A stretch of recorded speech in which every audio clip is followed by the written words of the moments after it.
안녕하십니까, 수희 선생님입니다. 자, 오늘은 저번 시간에 이어서 우리 저번 시간에 설명했던 그 순열 문제들 문제풀이 한번 해보도록 할게요. 자, 일단은 앞에 문제들이 너무 쉬워가지고 몇 가지 한번 보도록 합시다.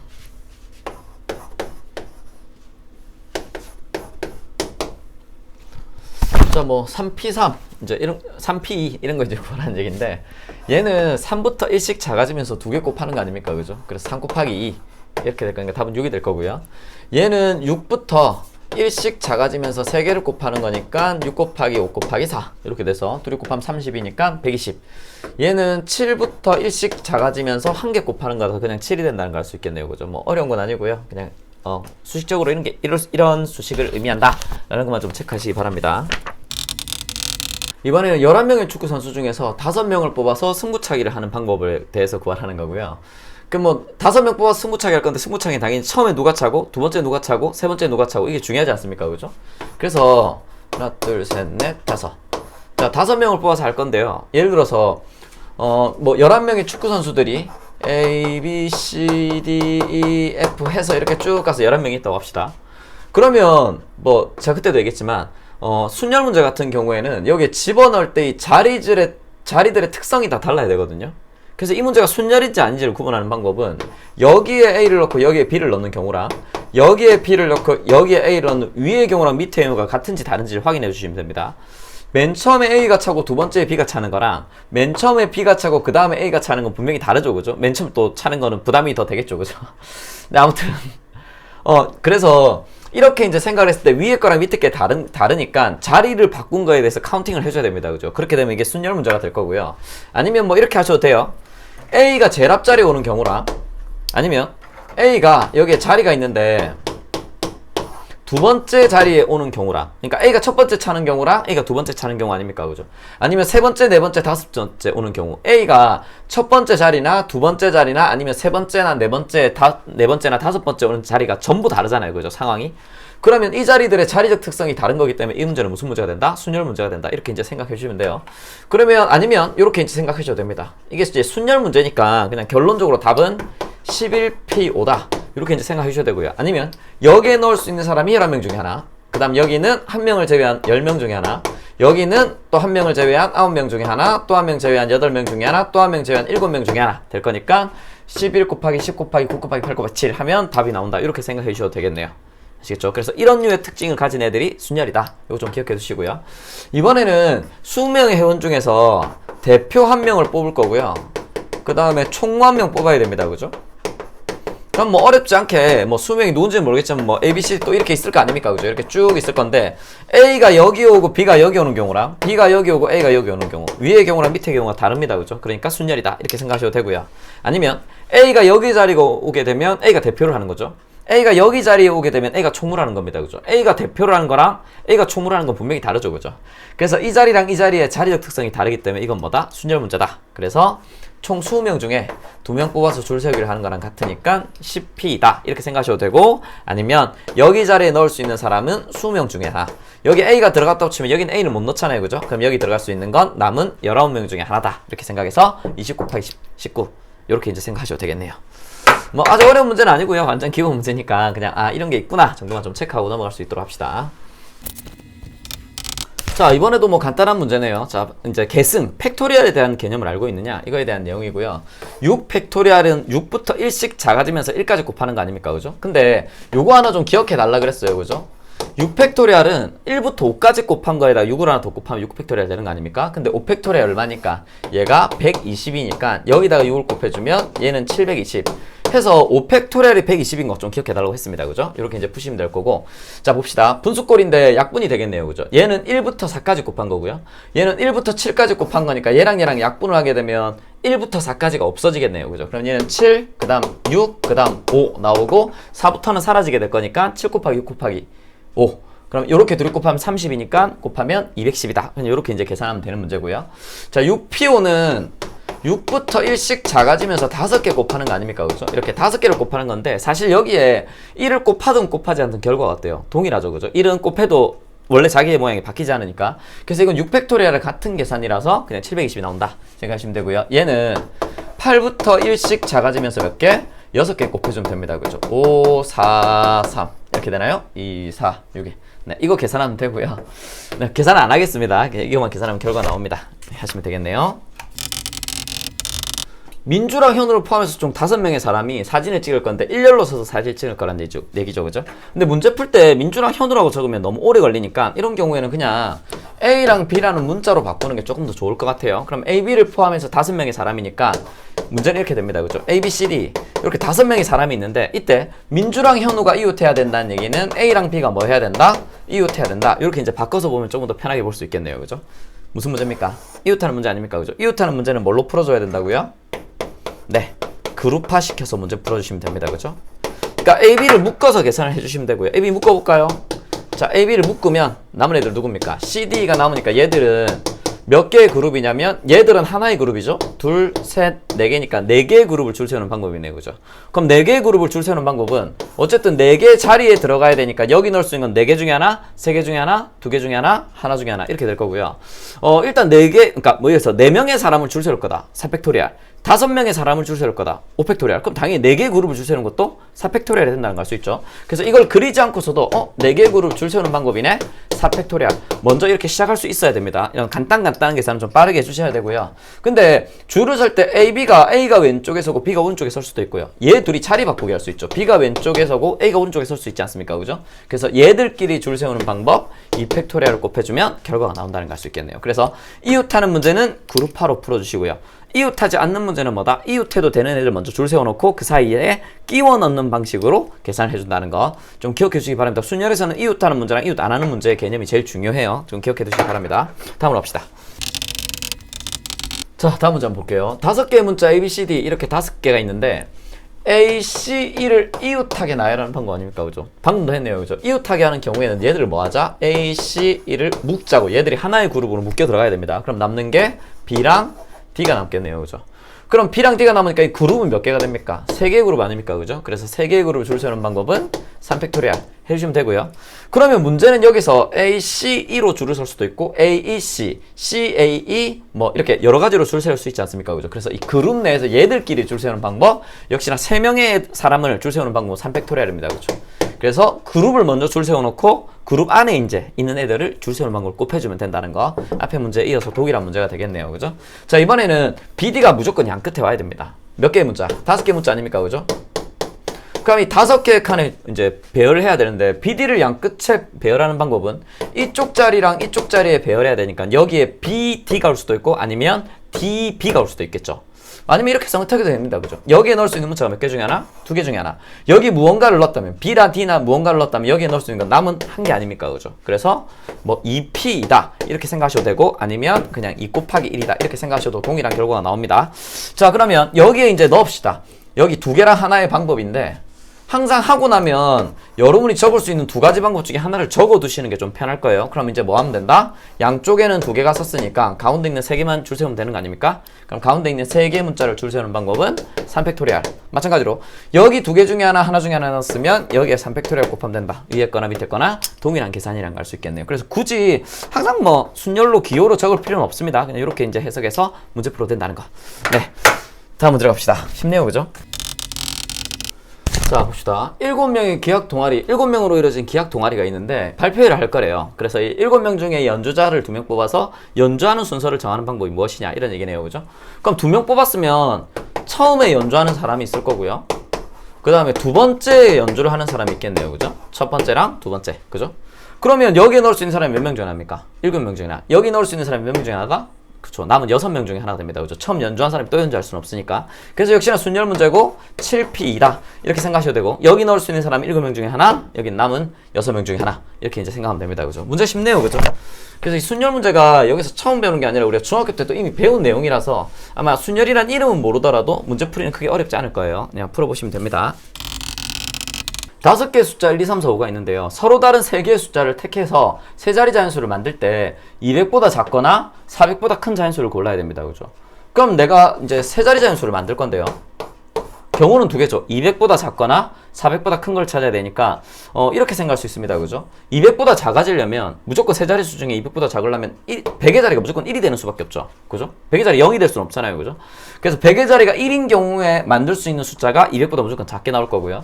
400보다 큰 자연수는 만들려면 여기가 뭘로 4로 해서 뭐 410이라든지 423이라든지 이렇게 4로 시작하면 400보다 무조건 크게 나올 겁니다. 그죠? 그리고 뭐가 될 수도 있다? 맨 앞자리가 5가 될 수도 있겠네요. 그래서 경우를 이렇게 1인 경우랑 4인 경우랑 5인 경우로 3개로 나눠서 문제 풀면 뭐 어렵지 않게 풀 수 있을 것 같습니다. 자, 그러면 1이라고 해봅시다. 1은 이미 썼으니까 숫자는 1을 제외한 4개가 남죠? 여기 넣을 수 있는 숫자는 4개 중에 하나 곱하기 여기는 3개 중에 하나 4 곱하기 3 이렇게 이제 나올 거고요. 이 경우를 볼까요? 맨 앞에 4가 왔으면 4는 이제 못 쓰잖아요. 그럼 1, 2, 3, 5 4개 중에 써야 되니까 역시나 여기도 4개 중에 하나, 3개 중에 하나. 적어보니까 이놈이나 이놈이나 이놈의 결과가 어떻게 나와요? 똑같은 게 3번 나온다는 걸 알 수 있습니다. 그러면 맨 앞 100의 자리가 1이면서 100의 자리가 4가 될 수는 없죠. 그래서 이 사건, 이 사건, 이 사건은 경우를 나눈 거라서 동시에 일어날 수 없는 사건이기 때문에 얘네끼리는 더해 주셔야 되겠네요. 그러면 똑같은 거 3번 더해 줘야 되니까 12에다가 3을 그냥 곱해주면 답이 나온다. 이렇게 이제 생각할 수 있습니다. 이렇게 풀어주시면 되고요. 혹시 뭐 이 문제는 우리가 이 사건은 뭐 크게 어려운 내용은 아닌데요. 이 문제는 반대 사건으로 좀 문제 풀 수 있겠네요. 그죠? 우리가 그걸 흔히 여사건이라고 합니다. 그죠? 그러면 200보다 작거나 400보다 큰 거랑 반대되는 사건은 어떻게 됩니까? 200 이상이고 400 이하인 거. 요거 찾아주면 되는 거 아닙니까? 그죠? 그러면 얘는 뭐에다가 반대 사건이니까 전체 경우의 수에서 뭘 해주면 된다? 200 이상이고 400 이하 되는 경우를 그냥 빼서 계산을 해도 되겠네요. 뭐 큰 차이는 없는 것 같아요. 뭐가 더 쉽다 이렇게는 좀 그렇지만 전체 경우의 수 한번 봅시다. 5개의 숫자 중에 3개 택해서 만드는 거 아닙니까? 그죠? 3개 택해서 만들어야 되니까 들어갈 수 있는 거 5개 중에 하나, 4개 중에 하나, 3개 중에 하나 해서 5 곱하기 4 곱하기 3 60개가 나올 거고요. 자, 이거 한번 해볼까요? 자, 200 이상이랑 400 이하가 되려면요. 여기 들어온 수가 2로 시작하면 일단 무조건 200 이상입니다. 그죠? 뭐 213도 200 이상이고요. 그죠? 242도, 이는 안 되네요. 245도 200 이상이고. 그리고 400 이하가 돼야 되니까 여기 3 올 수 있는데 4는 못 오죠? 그럼 여기 넣을 수 있는 게 4 곱하기 3. 여기 넣을 수 있는 게 4 곱하기 3 해서 4 곱하기 3이 몇 개 나온다? 2개 나오니까 전체 경우의 수에서 반대 사건을 빼는 방법으로도 계산할 수 있다라는 거 좀 기억해 주시기 바랍니다. 그래서 항상 문제를 풀 때 경우를 나눠서 풀었더니 뭐 3개 정도까지는 보통 문제에서 나오는데 경우가 한 4개 이상이다. 그럼 왜 이렇게 경우가 많지? 그럼 반대 사건 한번 생각해 볼까? 약간 이런 생각을 조금 하셔야 돼요. 그래서 방금 문제는 경우가 3개였잖아요. 그죠? 200보다 작거나 400보다 큰 게. 그러면 그냥 풀어주셔도 되지만 어쨌든 경우가 좀 많은 것 같은데? 라고 생각이 드시면 반대 사건을 좀 생각해서 전체 경우의 수에서 반대 사건을 빼는 방법으로도 계산할 수 있다. 그리고 이게 굉장히 쉽게 풀리는 문제들도 나오니까 좀 기억해 두시기 바랍니다. 다음 문제 봅시다. 자, 봅시다. x에서 y로의 1대 함수의 개수를 구하라 문제입니다. 그죠? 우리 예전에 순열 처음 시작할 때 제가 함수적 해석에 대해서 조금 설명을 드렸는데 그거랑 같이 해서 조금 더 설명을 드리도록 할게요. 일단 이 문제는 봅시다. 지금 x가 무조건 y가 고른 거죠. 함수는 1, 2, 3, 4 여기 y가 있는데 y는 1, 3, 5, 7 4개네요. 자, 이렇게 4개가 된다는 걸 알 수 있습니다. 그죠? 1대 함수가 되려면 한번 볼까요? 얘가 고를 수 있는 게 몇 개 중에 하나입니까? 그렇죠. 아무거나 골라도 되죠? 4개 중에 하나 되겠네요. 얘가 1을 골랐다고 할게요. 항상 몇 개 중에 하나를 고를 수 있다라고 하면 4개 중에 하나 고를 수 있다고 꼭 4개 중에서 반드시 무언가를 선택했다고 가정하고 해석을 하는 게 문제풀이가 조금 쉬울 거예요. 봅시다. 그럼 이번엔 2가 선택할 수 있는 건 2가 1을 선택할 수 있나요? 없나요? 이거 안 되죠. 이거 1대 함수로 무시하는 거 아닙니까? 그죠? 그럼 얘는 1은 못 고르니까 1을 제외한 나머지 중에 골라야 돼서 3개 중에 하나. 그럼 얘가 3을 골랐다고 치면 이제 3이 고를 수 있는 거는 2개는 못 고르죠. 그죠? 그럼 남은 2개 중에 하나니까 2개 중에 하나. 얘는 그럼 결론적으로 남은 거밖에 선택해야 되니까 하나 중에 하나 해서 4 곱하기 3 곱하기 2 곱하기 1 요렇게 이제 해석해 주시면 되는데 요거 해석해 줄 때 함수적 해석이 되고 나면 요거 꼭 적어 주세요. 어쨌든 1이 뭔가를 고르고 2가 뭔가를 고르고 3이 뭔가를 고르고 4가 뭔가 고르는 거잖아요. 그래서 1이랑 2랑 3이랑 4가 고른 숫자들을 여기다가 적는다고 좀 생각을 합시다. 자, 1이 고른 걸 여기다 적을 거고요. 2가 고른 걸 여기다 적을 거고 3이 고른 걸 여기다 적을 거라고 숫자를 적을 건데 사실 우리 함수에서 1이 고른 값 이걸 우리가 함수값이라고 하고요. 기호로는 F1이라고 적어줍니다. 그죠? 그래서 F1, F2, F3, F4 이렇게 적어주면 표현적으로는 조금 더 좋은 것 같아요. 뭐 안 하셔도 크게 상관없습니다. 그럼 여기 1, 3, 5, 7 중에 골라야 되고요. 이거 할 때 이제 지금은 순열이어서 많이 쓸 일은 없지만 앞으로 많이 쓰게 될 거예요. 자, 전부 1 고를 수 있나요? 없나요? 전부가 아니라 2개도 못 고르죠. 그래서 여기서 뭐가 안 되냐면 중복으로 고를 수 없다는 걸 알 수 있습니다. 자, 이거 하는 이유는 나중에 이제 차츰 아시게 될 거예요. 자, 두 번째는 얘가 1, 2 고르는 경우랑 2, 1 고르는, 아이고, 똑같은 걸 썼네요. 2, 1 고르는 거 봅시다. F1이 1 고르는 거랑 F1이 2를 고르는 건 같습니까? 다릅니까? 다시. 1이 1을 고르는 경우랑 2를 고를 수가 없네요. 자, 1을 고르는 경우랑 1이 3을 고르는 경우가 같나요? 다르나요? 분명히 다르죠. 그래서 자리를 바꾼 거에 대해서 분명히 뭐다? 카운팅을 해줘야 됩니다. 그죠? 그래서 이건 뭐다? 순서 바꾸는 거에 대해서 전부 세줘야 되니까 순열 문제다. 그러면 무조건 요 놈이 n이 되고요. 요 놈이 r이 되는 구조가 나옵니다. 이 칸 개수가 r이란 얘기예요. 그럼 얘는 4p4가 될 거니까 4팩토리얼, 즉 4 곱하기 3 곱하기 2 곱하기 1이다. 이렇게 이제 이렇게 함수적 해석을 통해서도 해석할 수 있다는 거. 이거는 뭐 사실 경우의 수를 잘하는 학생들은 크게 이렇게까지 할 필요는 없거든요. 근데 이제 경우의 수 조금 어려운 학생들은 습관적으로도 이렇게 적는 연습 조금 하시기 바랍니다, 여러분. 다음 문제로 봅시다. 자, 이거 해봅시다. 남자 2명이랑 여자 2명이 있는데요. 그러니까 총 4명이 사람이 있죠. 얘들이 놀이기구에 탈 겁니다. 그림 좀 있어가지고. 네, 그림을 잘 못 그려가지고. 여기 놀이기구가 있는데, 이게 4줄이 있는 거죠. 이게 이제 첫 번째 줄, 두 번째 줄, 세 번째 줄, 네 번째 줄. 이래서 4개의 줄이 있는데, 여기에 항상 남자 1명, 여자 1명을 짝을 지어서 같은 줄에 앉을 거다. 이런 얘기 아닙니까? 그죠? 그럼 일단 남자랑 여자를 대문자, 소문자로 좀 적어볼까요? 그럼 짝을 일단 먼저 한번 지어봅시다. 우리가 어쨌든 남자 1명이랑 여자 1명을 가지고 팀을 만들어야 되는 거 아닙니까? 그죠? 그럼 팀이 되려면 대문자 A랑 소문자 A가 팀이 되는 경우랑, 이렇게 되면 당연히 대문자 B랑 소문자 B가 팀이 되겠죠. 이렇게 요 경우랑 대문자 A가 누구랑 팀이 되는, 아이고 이거 B는 남자입니다. 소문자 B랑 팀이 되고 대문자 B가 소문자 A랑 팀이 되는, 그러니까 팀을 나눌 수 있는 방법은 몇 가지밖에 없다? 2가지밖에 없죠. 그죠? 그래서 요렇게 나눠서 생각해 주시면 됩니다. 팀을 일단 나눠요. 남자 1명, 여자 1명 팀으로 이렇게 만들어서 2개의 팀을 만듭니다. 그러면 이 팀이 봅시다. 이 팀이 들어갈 수 있는 건 몇 개 중에 하나입니까? 그렇죠. 4개 중에 하나 되겠네요. 그죠? 4개 중에 하나 넣어요. 넣고요. 그럼 이 팀이 여기 들어갔다고 할게요. 그러면 여기 BB팀이 들어갈 수 있는 건 몇 개 중에 합니까? 이 줄은 못 들어가잖아요. 그죠? 이미 앉아 있으니까. 그래서 남은 3개의 줄 중에 하나 선택할 수 있으니까 3개를 선택하면 됩니다. 아직 끝이 아니죠. 왜냐면 지금 이 팀이 여기에 들어가는데 남자가 왼쪽에 앉고 여자가 오른쪽에 앉는지, 혹은 여자가 왼쪽에 앉고 남자가 오른쪽에 앉는지 모르지 않습니까? 그죠? 그래서 이 2명이 이렇게 들어갈 수도 있고 자리를 바꿔서 이렇게 들어갈 수 있습니다. 그죠? 그래서 이 2명의 줄 세우는 방법을 여기에 뭐 해줘야 된다? 곱해줘야 되고요. 마찬가지로 이 팀도 만약 이 팀이 여기 들어갔다고 할게요. 여기 들어갔다고 치면 왼쪽에 남자 B, 오른쪽에 여자, 혹은 자리 바꿔서 왼쪽이 여자, 오른쪽이 남자 앉는 거 선택해야 되지 않습니까? 그죠? 그래서 얘들의 줄을 세우는 방법도 2가지라서 얘가 2의 제곱이다. 이렇게 이제 생각해 주시면 되겠네요. 그럼 얘도 할 수 있는 방법은 이거랑 동일할 거 아닙니까? 그죠? 똑같이 나올 거니까 계산은 뭐다? 이거 전체에다가 곱하기 2를 해주시면 되겠네요. 그래서 이렇게 이제 앉는 방법이 놀이기구에 앉히는 방법이다. 이렇게 이제 생각을 해주시면 됩니다. 뭐 아주 어려운 문제는 아니지만, 그래서 조금 따질 게 있는 문제였으니까 요거까지 항상 어느 줄에 들어갈지 결정하고 나면 어느 자리에 들어갈 건지도 계산을 해주셔야 된다는 거. 요건 좀 조심해 주시면 되겠네요.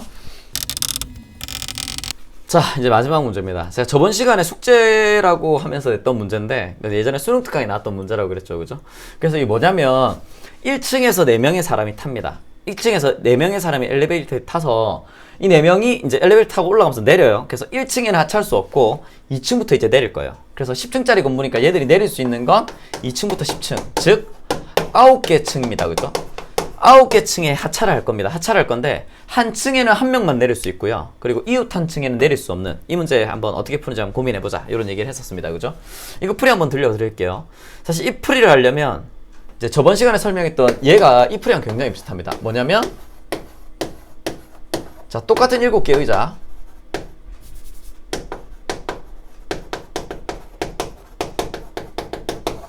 자, 똑같은 7개 의자에 ABC를 앉힐 텐데 ABC가 뭐 할 수 없다? 이웃하게 앉을 수는 없다. 저번 시간에 했던 얘기입니다. 그죠? 그럼 일단 뭐다? 이거의 원리는 이웃하지 않는 문제는 끼워 넣기로 들어가야 되니까 이웃해도 되는 애들부터 줄 세우고 사람을 넣으면 된다 그랬잖아요. 근데 ABC가 여기 사이로 들어가면 의자에 앉는 게 아니라서 의미가 없다 그랬죠. 그래서 의자를 3개를 뽑습니다. 일단 자, 똑같은 의자 7개 중에 3개를 뽑는 방법은 몇 가지다? 한 가지입니다, 여러분. 이렇게 3개 뽑으나, 이렇게 3개 뽑으나, 이렇게 3개 뽑으나 다 똑같다 그랬어요. 어떻게 3개 뽑든지 간에. 그래서 의자 3개를 뽑는 방법은 한 가지. 뽑아서 ABC한테 나눠줍니다. 나눠주는 방법도 몇 가지? 한 가지. 왜? 어차피 똑같은 의자라서 나눠주는 방법은 한 가지가 돼요. 그래서 A랑 B랑 C가 의자를 하나씩 가지고 있죠. 이 상태에서 남은 의자들을 줄을 세웁니다. 4개의 의자를 줄 세우는 방법은 역시나 뭐다? 한 가지입니다, 여러분. 왜냐면 똑같은 의자라서 줄 세우는 게 의미가 없어요. 그러고 나서 뭐다? 여기 사이사이에 ABC를 넣어주면 된다 그랬죠? 그리고 들어갈 때는 항상 뭐다? 이 자리에 번호표가 있다 생각을 하고 얘들이 번호표를 뽑고 들어간다고 생각하자고 했습니다. 그죠? 그러면 얘들이 들어갈 수 있는 건 얘가 뽑을 수 있는 자리는 5개 중에 하나, 그죠? 1번부터 5번까지. A가 들어간 자리에 B가 들어갈 수 있습니까? 없습니까? 없죠? 그럼 얘는 뭐다? 4개 중에 하나, 3개 중에 하나 해서 그냥 5 곱하기 4 곱하기 3 이렇게 이제 계산하면 된다고 했네요. 그죠? 그리고 이제 노가다로 좀 푸는 방법도 좀 설명을 하긴 했는데 어쨌든 이런 방식으로 그래서 이 문제랑 저 문제가 완벽하게 똑같은 문제라는 걸 좀 기억해 주셔야 되고요. 여기서 여러분 좀 이제 전제죠. 문제를 풀 때 전제하셔야 되는 건 뭐냐면 층수에 너무 집중하시면 안 돼요. 그러니까 여기는 2층이고 여기는 3층이고 여기는 4층이다 이렇게 생각을 하시면 안 된다는 게 좀 문제 포인트예요. 이게 똑같은 문제거든요. 해석만 하면. 그래서 이 문제는 어떻게 풀면 되냐면 일단 몇 개의 층이 있나요? 9개 층이 있죠. 하나, 둘, 셋, 넷, 다섯, 여섯, 일곱, 여덟, 9개. 이렇게 9개 층이 있는데 일단 층수가 없다고 생각을 합니다. 그냥 똑같은 9개 층이 있다고 생각하면 돼요. 예를 들어서 얘도 이 자리 바꾸면 이놈이 이쪽으로 이쪽이 그냥 2층, 3층, 4층 이렇게 이제 되는 거예요. 그래서 이 층을 ABC한테 하나씩 줍니다. 자, 요렇게 생각을 해야 풀기가 쉽다는 얘기입니다. ABCD한테 층을 한 개씩 줘요. 그럼 층이 몇 개 남습니까? 5개 층이 남지 않습니까? 그럼 선생님 이거 2층을 얘한테 주는 거랑 3층을 얘한테 주는 거랑 4층을 얘한테 주는 게 다르지 않나요? 지금은 이걸 뭐다? 구분하지 않는다가 전제예요. 이렇게 생각을 하셔야 됩니다. 그러면 남은 층이 5개인데 구분하지 않으니까 다 똑같은 층 아닙니까? 그죠? 얘들을 줄 세우는 방법은 몇 가지? 한 가지가 돼요. 똑같습니다. 똑같은 의자랑. 그러고 나서 여기 사이에다가 이 ABC들을 넣는다고 생각하는 거죠. 그럼 번호표가 있고 얘들이 뽑고 들어간다고 생각하면 되니까 얘가 뽑을 수 있는 건 6개 중에 하나, 5개 중에 하나, 4개 중에 하나, 3개 중에 하나가 돼서 6 곱하기 5 곱하기 4 곱하기 3 이놈이 그냥 답으로 나와요. 생각보다 아주 심플하게 풀리는 문제였죠. 그죠? 그러니까 이렇게 설명하면 학생들이 조금 받아들이지를 못하거든요. 선생님 이거 층수가 있는 문제인데 어떻게 똑같은 걸로 볼 수 있죠? 그러니까 층수가 언제 생기는 거냐면 여기 자리에 A, B, C, D를 넣습니다. 예를 들어서 2번 자리에 A가 들어오고요. 1번 자리에 B가 들어오고요. 5번 자리에 C가 들어오고 여기에 D가 들어온다고 합시다. 그럼 제일 왼쪽에 있는 여기서부터 1층, B가 이제 1층에 내린 거죠? 아니죠. 죄송합니다. 2층부터죠. 2층, 3층, 4층, 5층, 6층, 7층, 8층, 9층, 10층이라 생각해요. 그러면 2층에서 B가 내리고 3층에 안 내리죠? 4층에서 A가 내리고 10층에서 내리고 9층 안 내리죠? 8층에서 내리는 이런 원리라는 겁니다. 그러니까 A, B, C, D를 집어넣고 나면 층수가 생긴다고 생각을 하면 요렇게 해서 만들 수 있는 개수랑 여기서 세는 개수가 동일하게 나온다는 걸 알 수 있어서 기본 전제는 층수가 없다라고 생각을 하고 똑같은 의자 문제처럼 풀어야 된다는 거. 그렇게 풀어야 쉽게 풀 수 있다는 걸 좀 기억해 두십시다. 자, 뭐 요렇게 이제 풀어주시면 되고요. 정답은 좀 많이 맞추셨겠죠, 여러분? 자, 일단 뭐 순열에 대해서 한번 봤는데 물론 더 많은 문제를 풀어드리면 더 좋겠지만 일단 여러분도 좀 문제를 스스로 좀 풀어보셔야 되고 좀 어려운 문제를 푸는 시간은 따로 좀 나중에 시간을 정해서 문제 좀 풀어볼 수 있도록 할게요. 일단 오늘 여기까지 하겠습니다. 수고하셨습니다.